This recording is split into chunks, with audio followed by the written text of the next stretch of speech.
করে গেছি, পাকিস্তানের অখণ্ডতা ফিরিয়ে আনবার জন্য আমরা কাজ করে গেছি। এবং ৭৫-এর ব্যাপারে তারা বলেছে ৭৫-এর হত্যাকাণ্ড এবং তার পরবর্তীকালে যে সংবিধান থেকে ধর্মনিরপেক্ষতা মুছে ফেলা হলো, আল-বদর কমান্ডার দাবি করছেন যেটা এটা আমাদের কারণে এটা হয়েছে। সুতরাং কবে নেয়া? এটা অনেক আগে, হ্যাঁ, হত্যাকাণ্ডের পরে। এটা আমি বলি বইটা বেরিয়েছে 89-90 এই সময় বেরিয়েছে পাকিস্তান থেকে, উর্দুতে বেরিয়েছে, এখানে আমরা তর্জমা করেছি, ট্রাইব্যুনালে এটা দিয়েছে এবং ট্রাইব্যুনালে খুব আলবদরের বোঝার জন্য, কারণ এটা জামাতের অফিসিয়াল ডকুমেন্ট। সুতরাং ওই যে পাকিস্তান, এখন জামাতও তখন থেকে আত্মগোপন করেছিল, নেতারা হয়তো দেশ ছেড়ে চলে গেছেন, কিছু জেলে ছিলেন, তারা কিন্তু সেই কাজটা করেছেন। হ্যাঁ, এই ক্ষোভগুলোকে স্বাভাবিকভাবে কতগুলো তো বিশৃঙ্খলা ছিল। এখন এই বিশৃঙ্খলা যেটা হয় যে একটা যুদ্ধ বিধ্বস্ত কিছুই তো ছিল না আমাদের অর্থনীতি। ৩.৫ বছরে এমন কোনো ম্যাজিক কারো কাছে থাকার কথা না যে সব কিছুর সংবিধানের এই দিক নির্দেশনাগুলো সব যে আমরা সেইভাবে করতে পারবো, সেই সময়টা কিন্তু আমার মনে হয় প্রথম সরকার পায়নি বলে, কিন্তু দিক নির্দেশনাটা সংবিধানে ছিল, সেইটাই মুছে ফেলা হলো ৭৫-এর পরে। সেজন্য আমি মনে করি যে এই পাকিস্তানিরা বা যারা ওই পরাজিত শক্তি, তারা কিন্তু সেই ৭২ সাল থেকে বাংলাদেশে সক্রিয়। হ্যাঁ, বিভিন্নভাবে তারা কখনো জাসদকে ব্যবহার করেছে, কখনো বিএনপিকে, জাতীয় পার্টি, আওয়ামী লীগকে অনেক সময় তারা ব্যবহার করেছে, এমনকি বামদেরও তো ব্যবহার করেছে। এরশাদ বিরোধী আন্দোলনের সময় ৩ জোট তো একসঙ্গে যুগপৎ আন্দোলন করেছে জামাতকে সহযোগী বানিয়ে, সেগুলো আমরা দেখেছি। তো ওইটাই আমাদের মূল সমস্যা থেকে গেছে, যে আমরা আদর্শের লড়াইটা ৭১-এ যেটা যুদ্ধের ভেতর দিয়ে যেটা শুরু হয়েছিল, যেটা ৭২-এর সংবিধানে মূর্ত হয়েছিল, সেই লড়াইটা আমরা করতে পারিনি ৭৫-এর পরে। ওই যেটা আমি প্রথমে বললাম যে বেশিরভাগ সময় বাংলাদেশ শাসিত হয়েছে প্রত্যক্ষ বা পরোক্ষভাবে স্বাধীনতা বিরোধীদের দ্বারা। এখন দরকার, কিন্তু এখনও কিন্তু ওই ভুলগুলো কিন্তু বা ওই অসম্পূর্ণতাটা রয়ে গেছে। ৬ বছর আওয়ামী লীগ ক্ষমতায়, আমরা ৬ বছর ধরে চেঁচাচ্ছি, চিৎকার করছি, সরকারের সঙ্গে দেন দরবার করছি, এখন পর্যন্ত মুক্তিযুদ্ধের ইতিহাসটা আমরা পাঠ্যপুস্তকের সর্বস্তরে আমরা বাধ্যতামূলক করতে পারিনি। কিছু কিছু হয়েছে চাপের ফলে সরকারি কলেজে, জাতীয় বিশ্ববিদ্যালয়ে, কিন্তু সর্বস্তরে এখনো হয়নি। অধ্যাপক কবির চৌধুরীর যে শিক্ষা কমিশনের সুপারিশে বলা হয়েছিল মাদ্রাসাতে পর্যন্ত মুক্তিযুদ্ধের ইতিহাস বাধ্যতামূলক করতে হবে, হয়নি এগুলো। আমরা একটা ছোট্ট বিরতি নিচ্ছি। আমাদের প্রশ্নটা আসলে ছিল, এখন প্রশ্নটা সেটা হচ্ছে যে যেই স্বাধীনতার জন্য বাংলাদেশের মানুষ ঝাঁপিয়ে পড়লো, জীবন দিল, সেই স্বাধীনতায় যখন ধ্বংস হয়ে যাচ্ছে, সেই যেই চেতনা নিয়ে যুদ্ধটা হয়েছিল, সেই চেতনা যখন ধ্বংস হয়ে যাচ্ছে, তখন বাংলার যেই মানুষ অস্ত্র হাতে জীবন দেওয়ার জন্য ঝাঁপিয়ে পড়েছিল, তারা কেউ রুখে দাঁড়ালো না কেন? আমরা একটু প্রশ্নের উত্তরটা খুঁজবো, একটা ছোট্ট একটা বিরতি নিয়ে আসি। ছোট্ট একটা বিরতি, সাথে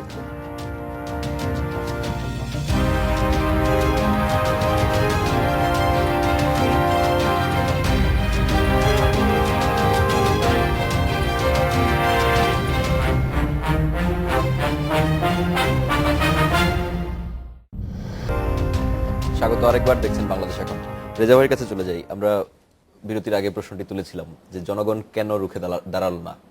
না, জনগণ রুখে দাঁড়ালো না কথাটা ঠিক। প্রথম অবস্থায় বঙ্গবন্ধু হত্যার পরে একটু স্তম্ভিত হয়েছিল, স্বাভাবিক কারণে, এত বড় একটা ঘটনা হয়তো সুযোগ পায়নি, কিন্তু মানুষ কিন্তু রুখে দাঁড়িয়েছে। এবং আপনি দেখেন ২০০৮ সালের যে নির্বাচনটি, সেখানে যে মানুষের বিপুল পরিমাণে ভোট, ইভেন 96-এও 96-তেও যে আওয়ামী লীগের ফিরিয়ে আনা, এটা তো রুখে দাঁড়ানোরই ফসল। এবং আজকে যদি তাকান বাংলাদেশের দিকে, আজকে যে সারা দেশে এই পেট্রোল বোমা, এই সন্ত্রাস, এত কিছু, এবং তারা যে বলছে তাদের পক্ষে জনগণ আছে, একটা কোথাও তাদের পক্ষে কোনো মিছিল হতে দেখেছেন? মানুষ কিন্তু রুখে দাঁড়িয়েছে, মানুষ ভয়কে জয় করেছে, এবং মানুষ কিন্তু রাস্তায় ওইভাবে স্লোগান দিয়ে নেমে আসে না, কিন্তু মানুষ কিন্তু কাজকর্মে ঠিকই ফিরে এসছে। সুতরাং জনগণের হয়তো আপনি ওই সেই বিপ্লবী ভূমিকাটা দেখতে পাচ্ছেন না, কারণ সেরকম লিডারশিপও তো ছিল না, কিন্তু মানুষ এটাকে পছন্দ করে না। এবং বাংলাদেশের মানুষ আমার চাইতে ভালো বলতে পারেন শাহরিয়ার ভাই, যেহেতু উনি সারা দেশে ঘাতক দলের নির্মূল কমিটির কাজ করেন। আমার কাছে মনে হচ্ছে বাংলাদেশের মানুষ শেষ রক্তবিন্দু থাকতে এদেরকে সফল হতে দেবে না, কিন্তু তারা ডিস্টার্ব করে যাবে কিন্তু আমাদেরকে নানাভাবে। তারা 2001-এর কথাও উঠেছিল, 2001 আবার মাঝখানে কি হয়ে আসছে, তারা আসছে, সেটা তো সাধারণ গণতান্ত্রিক প্রক্রিয়ার মাধ্যমে এসছে। তারা, বাংলাদেশের মানুষ পরিবর্তন চায়, কিন্তু পরিবর্তন এই নয় যে একেবারে গণেশ উল্টে বাংলাদেশকে পাকিস্তান বানিয়ে ফেলবে, সেটা নিশ্চয়ই একেবারে বাংলাদেশের মানুষ হতে দিবে না। আমার ধারণা, আমার দুই আলোচক, আমার মনে হয় অনুপম, 2001-এর সিচুয়েশনটা কিন্তু এটা নিয়ে আমাদের বিরাট একটা শ্বেতপত্র আছে। আপনি যদি দেখেন ওই যে তত্ত্বাবধায়ক সরকারের যে কারসাজি, যে সালসা নির্বাচন আমরা যেটা বলি, 2001 সালে নির্বাচনের আগে পরে তো একটা নজিরবিহীন সাম্প্রদায়িক সহিংসতার ঘটনা ঘটেছে, এবং এটা আমরা দেখেছি যে এটা শুরু হয়েছে তত্ত্বাবধায়ক সরকার দায়িত্ব গ্রহণের সঙ্গে সঙ্গে এই কাজটা শুরু হয়েছে। 3 মাস ধরে লাগাতার প্রশাসন থেকে বদলি করা থেকে শুরু করে এটা শুরু হয়েছে এবং নির্বাচনের সময়, এবং যেটার বলবার জন্য আমাকে জেলে যেতে হলো, এরকম তাণ্ডব কিন্তু 71-এর পর বাংলাদেশে আমরা দেখিনি।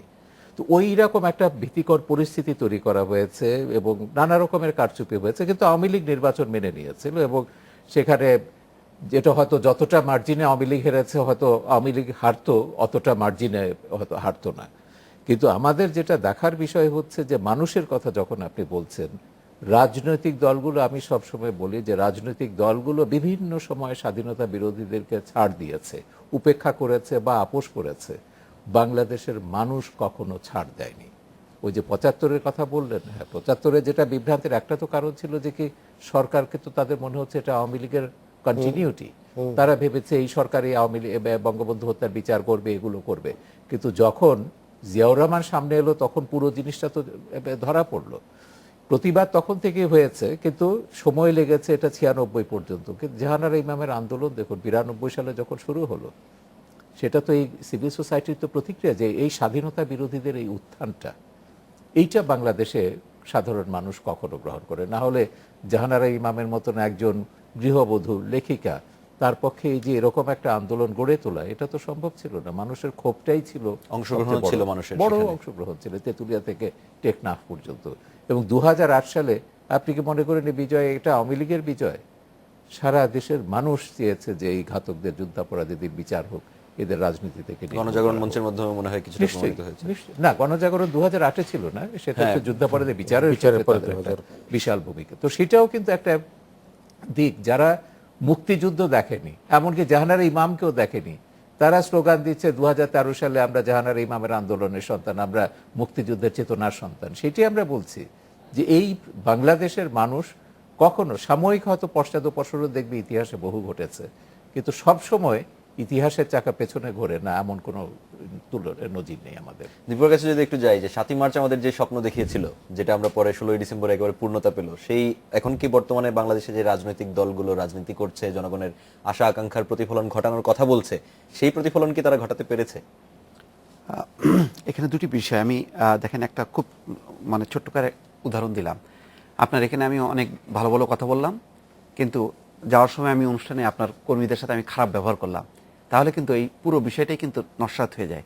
এখন দেখেন, আপনি যুদ্ধাপরাধীদের বিচার করছেন, আপনি মুক্তিযুদ্ধের পক্ষের শক্তি, সব ঠিক আছে, কিন্তু আপনার শাসন কাজ নিয়ে যদি মানুষ সন্তুষ্ট না হয়, আপনার কাজের মধ্যে যদি দেখে যে মুক্তিযুদ্ধের চেতনা, স্বাধীনতার চেতনার বিপরীতে আপনি গণতন্ত্রহীনতার কাজ করেন, সুশাসনের কি বলে কোনো ছিটেফোঁটা আপনার মধ্যে নেই, দলীয় সন্ত্রাস যদি দেখে, মাস্তান দেখে, এবং এই সমস্ত কর্মকাণ্ডের সঙ্গে তার পূর্ববর্তী সরকারের সময় আমলের যে সমস্ত কর্মকাণ্ড, তার তেমন কোনো খুব একটা পার্থক্য নেই, তখন কিন্তু মানুষ হতাশ হয় এবং তখন ওই স্বাধীনতা মুক্তিযুদ্ধের পক্ষে শক্তি উপরে আরও বেশি অভিমান করে, আরও বেশি কিন্তু রাগ করে। সুতরাং আপনি যখন যেটাকে ওন করবেন, আমি প্রথমেই বলছি যে আপনি স্বাধীনতা মুক্তিযুদ্ধের যে যখন চেতনার কথা বলবেন, তখন কিন্তু আপনার কাছ থেকে ভালো ভালো জিনিস প্রত্যাশা করবে, আরো দায়িত্ব বেড়ে যায়। সেই দায়িত্বের যখন কি বরখেলাপ করে, তখন কিন্তু জনগণ আরো বেশি খেপে যায়। আমার ধারণা যে স্বাধীনতার পর থেকে এখন পর্যন্ত বিভিন্ন সময়ে আমাদের যে মূল থিমটা, সেই থিম সব ঠিক আছে, স্বাধীনতা মুক্তিযুদ্ধ সব ঠিক আছে, কিন্তু আপনাকে সেটাকে ধারণ করতে হবে, সেই অনুযায়ী আপনাকে এবং আপনার দলকে নিবেদিত হয়ে কাজ করতে হবে, মানুষ যাতে বুঝতে পারে যে হ্যাঁ আপনি স্বাধীনতা মুক্তিযুদ্ধের সপক্ষের লোক, সুতরাং আপনি আপনার পক্ষে এই আদর্শিক কাজগুলি। এখন আপনার আদর্শিক কাজগুলি যদি জামাত, স্বাধীনতা বিরোধী পক্ষের কোনো ব্যক্তির মধ্যে দেখে, তখন তো আপনি যত ভালো কথাই বলেন না কেন, আপনার পক্ষে তো থাকবে না। সুতরাং আপনি আপনার দায় দায়িত্ব বেশি, আপনার দায় দায়িত্ব যেহেতু বেশি, আপনি প্রত্যাশা দেখিয়েছেন, আপনি এদেশের স্বাধীনতা অর্জন করেছেন, সুতরাং এই ক্ষেত্রে আপনার গণতন্ত্রের শাসন, সুশাসন, উন্নয়ন, যা যা আমরা মানে ভালো দার্শনিক দিকগুলি আমরা আলোচনা করি বা আমরা পাঠ্যপুস্তকে পড়ি, তার প্রতিফলন দেখতে চাই। তার প্রতিফলনের যখনই অভাব দেখে মানুষ, তখনই কিন্তু মানুষ উল্টে যায়। তখন আছে নাকি নেই? নিঃসন্দেহে তার অনেক বরখেলাপ আছে। তার বরখেলাপ আছে বলেই তো আপনি দেখেন এই যে আজকে এই যে বলেন না 2001 সালে আওয়ামী লীগের পরাজয় হলো কেন? আওয়ামী লীগের পরাজয় হলো ওটাই, সাধারণ মানুষ তো অত কিছু বোঝে না। সাধারণ মানুষ দেখে যে আপনি তাকে সুখ দিচ্ছেন কিনা, স্বাচ্ছন্দ্য দিচ্ছেন কিনা। যখন সেটা পায় না তখনই তো সে তখন উল্টে যায়। তো সেই বিষয়টা তো আমরা সংগঠিত করতে পারছি না। স্বাধীনতার পরে 3.5 বছরের মাথায় কেন এমন একটা পরিস্থিতি হবে যেই পরিস্থিতিতে কোনো মানুষ প্রতিবাদ করবে না? তখন তো মানুষ কি জানে না যে আপনার সময় নেই, আপনি অল্প সময়ের জন্য এসেছেন, তার মানেটা কি আপনার সাথে একটা শাসক শ্রেণীর সঙ্গে মানুষের একটি